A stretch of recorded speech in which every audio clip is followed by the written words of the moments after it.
Panuurin natin ang isang magandang kwento. Isang kwento ng kabutihang walang hanggan. Noong maliit pa si Ben, nakakita siya ng buto ng mangga sa bakuran. Naisip niyang itanim ito sa mismong tabi ng kanilang kubo. Gumamit siya ng lumang lata bilang pala. Maingat niyang inihulog ang buto sa maliit na hukay. Tinakpan niya ito ng lupa at pinatungan ng ilang tuyong dahon. Araw-araw, dinidiligan niya ang lupa gamit ang tabo at lumang timba. Lumipas ang ilang linggo, sumibol ang unang dahon. Tuwing umaga bago pumasok sa paaralan, binibisita niya ang halaman. Naging masaya siya tuwing nakikitang lumalaki ito. Inalagaan niya ito na parang kaibigan. Dumaan ang mga taon at mas tumangkad ang puno. Lumapad ang mga dahon at nagkaroon ng matibay na mga sanga. Sa edad na 12, nakaupo siya sa lilam nito habang nagbabasa. Naging tagpuan ng kanyang mga kaibigan ang ilalim ng puno. Sa tuwing tag-init, naroon sila upang maglaro. Lumipas pa ang ilang taon at namulaklak ang puno.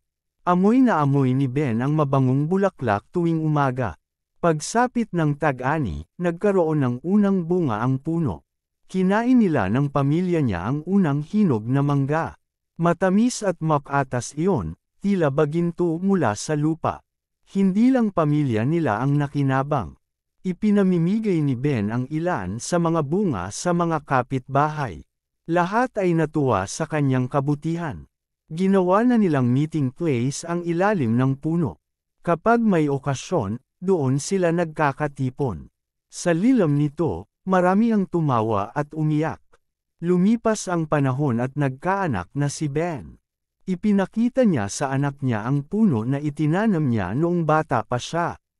Sinabi niya na bawat bunga ay simbolo ng kabutihang ibinahagi niya. Tumanda na si Ben ngunit patuloy pa rin siyang nag-aalaga sa puno. Minsan, pinapahinga niya ang katawan sa ilalim nito. Dumating ang araw na pumanaw si Ben. Ngunit nanatili ang puno, matatag at malago. Patuloy itong namumunga taon-taon. Mga bata at matatanda ay pumipitas dito. Ang lilam nito'y nagbibigay pahinga sa mga pagod. Ang bunga nito'y nagbibigay saya at pagkain. Ang kwento ni Ben ay patuloy na ikinukwento ng matatanda sa baryo.